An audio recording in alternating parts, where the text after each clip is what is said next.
This fog is rad.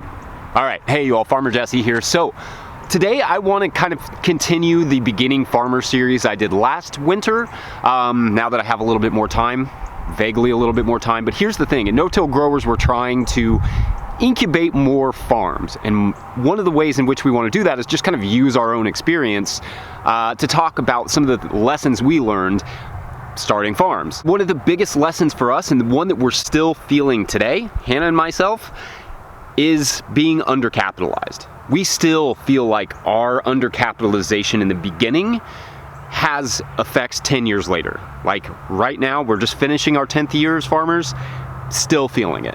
So I want to talk about some of the things that I think about where to find capitalization, where to find money to start your farm. But also, as always, I do not have a monopoly on all the good experience or good advice. There may be specific loans or grants available that I don't know about. So make sure to leave those in the comment section. And if you're a beginning farmer or wanting to farm, read the comments on all the videos I did in this playlist. Check them out, because we have lots of really amazing followers who have a lot of experience. So check that out. These are, of course, going to be in no particular order. You can mix and match them. So let's do it. First of all, if you're not subscribed to this channel, make sure to hit the subscribe button. If you are subscribed, thanks. Here's the thing. The first thing that I would kind of say about finding capital is that you can never forget that you're starting a farm. Yes, it's romantic, yes, but it is a business. And like most businesses, if you're gonna start a candy shop, if you're gonna start a lipstick store, are these things, I don't even, where does my brain get these things? Anything, any sort of business, you're probably gonna come out of pocket to some extent. And the same thing goes for farming. So my first thing is like, how much money can you put together? And thinking about it in terms of maybe spending a year not buying land first, but raising capital, get 2 jobs, like really work and just get a bunch of money in your bank account, ready to start a farm. I think skipping to buying land first is something that people often do. I get a lot of questions from people who are like, hey, I bought this land, now I need to start a farm. And I'm always like, back up, hold on, start over. Do you have money to start a farm? Why did you buy the land first? Those are things that I'm always kind of concerned with when it comes to starting a new farm.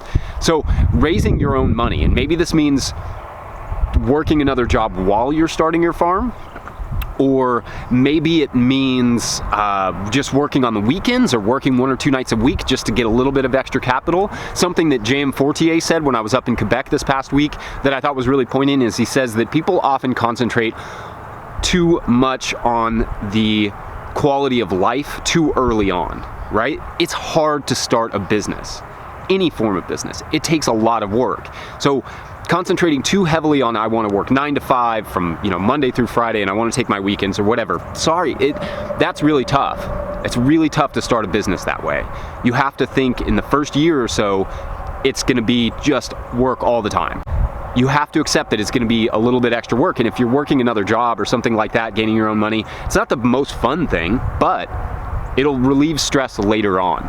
Like I said, Hannah and I still feel the effects of being undercapitalized in the beginning. So that's my first thing.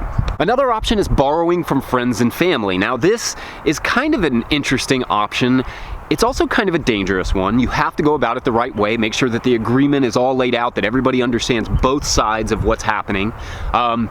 You're taking on a sort of investment. Maybe they get a return, maybe they don't. Maybe the return is in vegetables or in meat or whatever it is that you want to produce. That to me is a really cool option in that you could maybe start taking some amount of money from friends and family, people you love and that will love you even if you fail, and offering to reimburse them in food. So maybe and give them a couple years to reimburse them. So you're talking, I'm not going to talk about how much you need. It totally depends on the type of farm. But if you need $10,000 or $15,000 to get your operation started, which I think is kind of the bare minimum for a farm, yeah, 10 or 15 minimum, then maybe start, just hitting people up that may have a little extra money that they'd be willing to put into an ecological farm, a regenerative farm, or something that they can feel good about, and then they can get a return of some sort, either in vegetables or just straight up pay them back. And make sure it's all on paper, that they know everything is cool. I think that's an awesome way to start, just even if it's a little bit, even if it's $500 or $600 to buy one implement you need. And we'll talk about that later on. In fact, if you all have questions that you want me to address in this Beginning Farmer series, leave a comment and I will try and get to as many as I can this winter. Yeah. Option number 3, grants, either government or private. There are lots of different things out there. In fact, this would be a good opportunity if you have some of those to leave them in the comments, some that you think about. Here in Kentucky, there's one that's kind of regionally, the Small Farmers Grant through KSU. They do, I forget exactly how it breaks down, but they do $5,000 towards aquaponics. They do $5,000 towards organic farmers that you can kind of spend however you need. There's some limitations there, but then they also do one for value adding. There's a little, like I said, there's a little limitation there, but it's a cool option. And so that's one that's like regionally held for us. There's lots of, there's also like all these different government grants. You'd have to go to your extension agent and ask them about that, ask them to give you some paperwork on that. But then there's also private ones, and I'm not even aware of all of them. So yeah, check those out. Like, just ask other farmers, go to your local farmer advocate, whoever they happen to be. In Kentucky, we have CFA, we have OAK, the Organic Association of Kentucky. We have lots of resources like that we can go to, and I'm sure in your state you have them too, probably in your region, just very, very locally, that would know exactly where to go for some of these grants. Also, hit up something like the NRCS. That's great. We got this one paid for through the NRCS, and then you don't have to take money from the government, that's fine. For me, it's a rebate, right? I give money to the government every year for taxes. I get rebates like this, and that's a great rebate for me. So you could think of it either way, that's fine, but that's an awesome option. They pay for almost the entire tunnel. So those are some ideas. You can hit up grants and that sort of thing. The next sort of place to look for good capital is just loans. A lot of people are gonna be averse to getting in debt. And for good reason. Debt can be really hard on you and add a lot of stress to your life, right? But it can also, when you're in a good position to take on debt and you have a good plan for how you're gonna pay it back, debt can be awesome. You can really leverage debt to get you to another place. And that's kind of what Hannah and I did. We took our time getting into debt, and then we took out some debt to get some farmland and that sort of stuff. And I think in some ways we did that really well. And in other ways we could have gone in earlier. We took on debt to get a tractor, to get our BCS, and it was like $8,000 or $9,000, and we paid that back really fast. And that was a great opportunity for us to really get things going. When at the time we were really averse to debt and probably should have done it earlier. But it is nice to get a little experience under your belt and really know what kind of farm you're trying to develop before taking on that debt. Because sometimes you'll start a farm and you're like, I want to do everything. I don't know exactly what I want to do specifically, but I want to do all these things. So maybe the first few years getting to know what you want to do and then taking on that debt when you really land your market or you really understand what you love doing. That, I think, is an important way to approach debt, is use it when you know how to use it, when you know what you want to use it for and exactly how you're going to pay it back. And then also using debt for things that aren't going to depreciate really fast. So not going into debt for, I don't know, for frivolous things, going into debt for things that will really make you money, that you can really earn off of, right? So invest in something with your debt.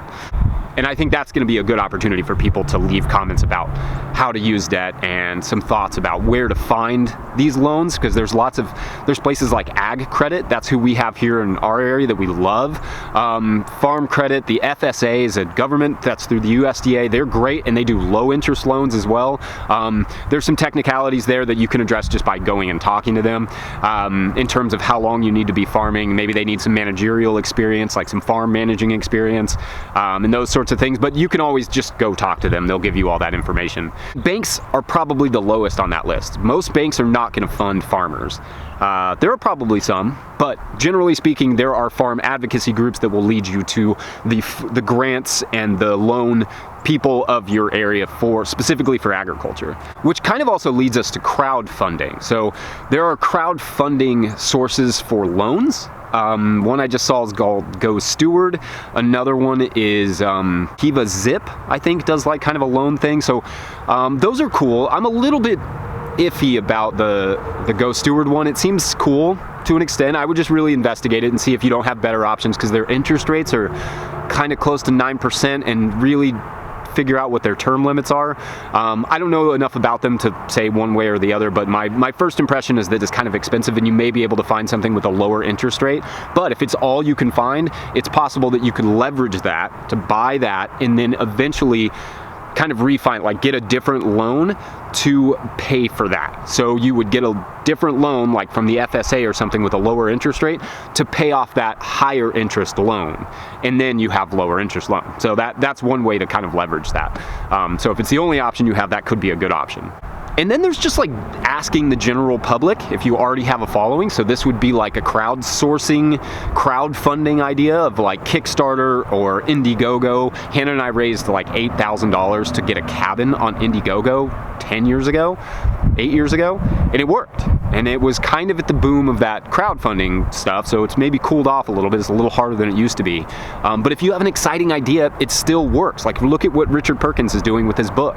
He has something he's selling, but a lot of people want to be a part of that and support him, and also get that value back. So maybe people in your community want to support a regenerative farm coming in and get a little value back in some way. So one thing with crowdsourcing that we learned really quickly is the incentives have to be there. You have to have some good incentive. Don't go into it thinking people are going to be super excited to support you no matter what. They will be. Incentives help. So that's just something to think about there. And if, there's probably other crowdsourcing sites too that are good. I don't know. Leave those below, of course. Like I said, read the comments if you're a beginning farmer. That will help you a lot. In all these beginning farmer videos, there's lots of that sort of stuff. I think that kind of rounds it out. I mean, I just think that finding capital to start your farm with and get you off on the right leg is important. It's critical. I mean, that's... If we're here 10 years later telling you like we feel still that we were undercapitalized, then you should think about that. I mean, even if it's just doing one more year on the job you don't love, just one more year. These things have to be done right. You know, especially with a farm, there's a lot of infrastructure involved. There can be a lot of mechanization. There's just a lot of expenses. But I would guess right now, just kind of off the top of my head, and I'd love to see if this is going to be correct, probably about $25,000 to start our farm.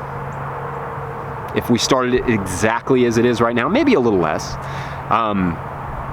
But yeah, I mean, the tarps add up. These Caterpillar tunnels are, you know, $1,200 for like the 50 foot, and I think it's almost close to $2,000 for the 100 foot when you get all the add-ons and things. Yeah, I mean, this row cover over here, this protect net, that is basically like $1 a foot. So if we have 300 feet, that's like $300. So just a lot of little things that add up. Market fees, tents, all those things. So lots of different things that add up. And if you have the capital to just kind of buy the basics to begin with, which like I said, $10,000 or $15,000 would probably get you started in a good way, like in a good position with a good vegetable farm. Cattle operations, those sort of things are way more expensive. You have to have a lot stronger capital investment for those. But for a veg farm, it's not, you could start for fairly cheap. And if you just bootstrapped your thing kind of like we did, that's cool too. I mean, you can do that if you have the energy and you have the resources and you have the skill set. Bootstrapping can be hard because you have to know where to find this stuff. And you have to know how to put it together. Anyway, go back and watch all those other videos. Like this video if you like this video. Make sure to subscribe to this channel. Go over to patreon.com. We're doing a lot of videos that we're adding to the podcast to help you all out. And the only way we can afford to do that is run the Patreon page. I hate keeping stuff behind a paywall, but I can't afford to do it otherwise. So that's just the reality of it, unfortunately. Anyway, I hope you all will support that, and I appreciate it. We'll see you all later. All right, bye.